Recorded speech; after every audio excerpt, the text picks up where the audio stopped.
How's it going, everyone? The crypto market is just about holding on to the gains that we've made since the dismal lows put in towards the end of last week. Stocks are up even more, and the macro situation is looking a lot better than we were expecting. But that being said, we do have some conflicting and some intriguing news out, which does potentially indicate to us what is going to happen next. So let's jump into it and let's break everything down. First of all, looking at the Bitcoin pricing, we are currently trading at just about $87,300. As you can see, we are just by the skin of our teeth, holding on to a nice little uptrend since Friday, where we put in the dead low for now, okay, $80,175. Of course, uptrend. We've got the low here, we've got a high here, we've got a higher low, we've got a higher high, we've got a higher low, we've got a higher high, and just now we have put in another higher low. It's modest, it's not exceptional, but it is better than massive consecutive red candles, which we have been used to seeing.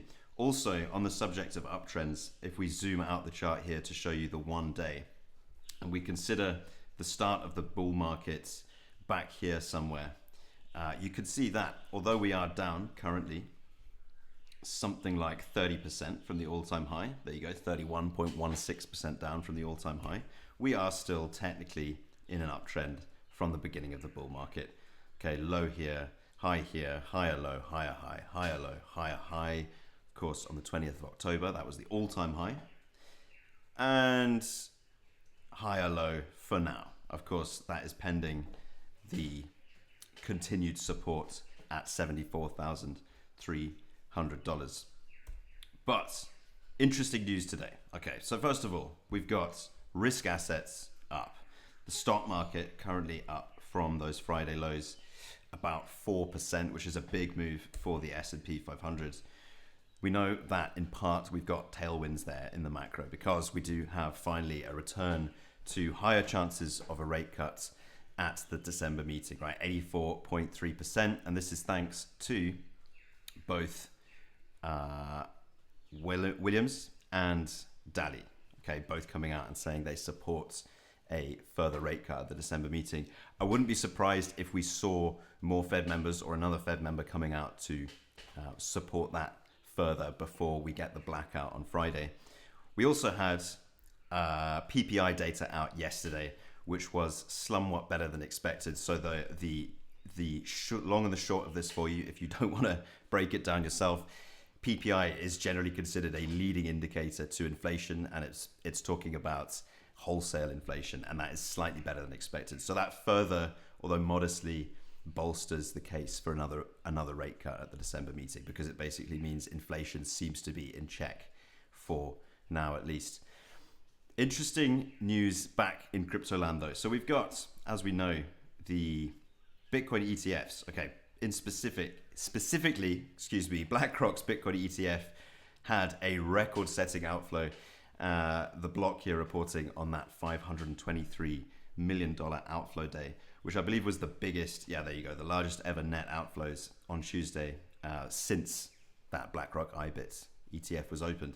But interestingly enough, we've seen the opposite effect in the Solana ETF since that opened earlier this year.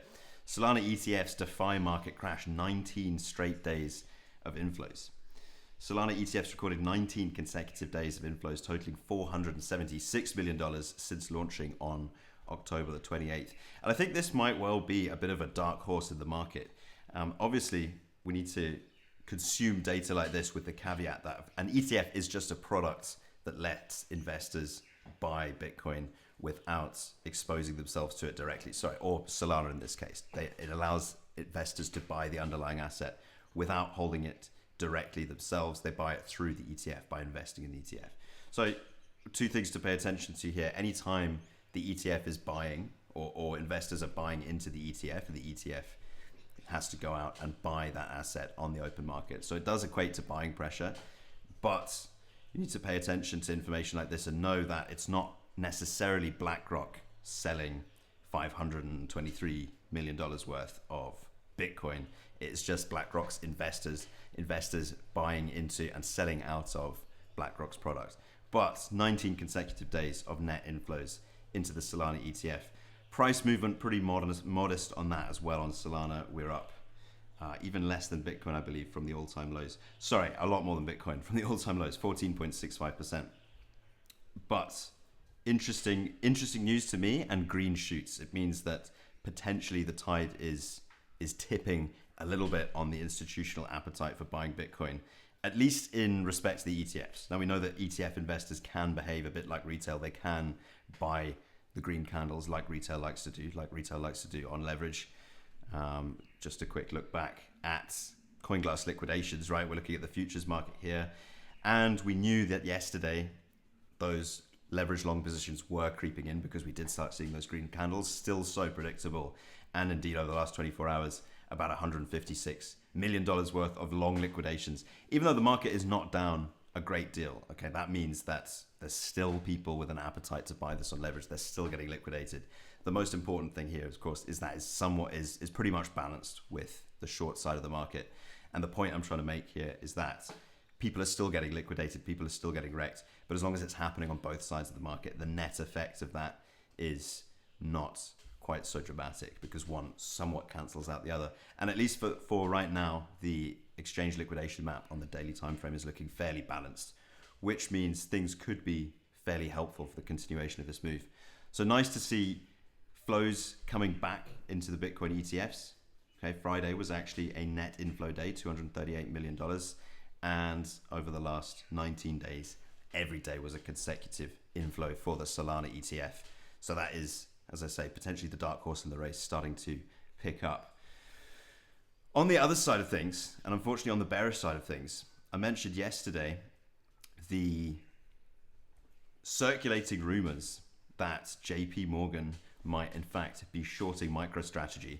And this comes as MicroStrategy faces, and a lot of other companies in fact holding Bitcoin on their balance sheet, face removal from MSCI indices pending a review of their policies on that. Basically, MSCI are saying that these companies holding Bitcoin on their balance sheets are behaving more like funds, and therefore they're not eligible to be held in MSCI's indices anymore, to be represented in those indices anymore.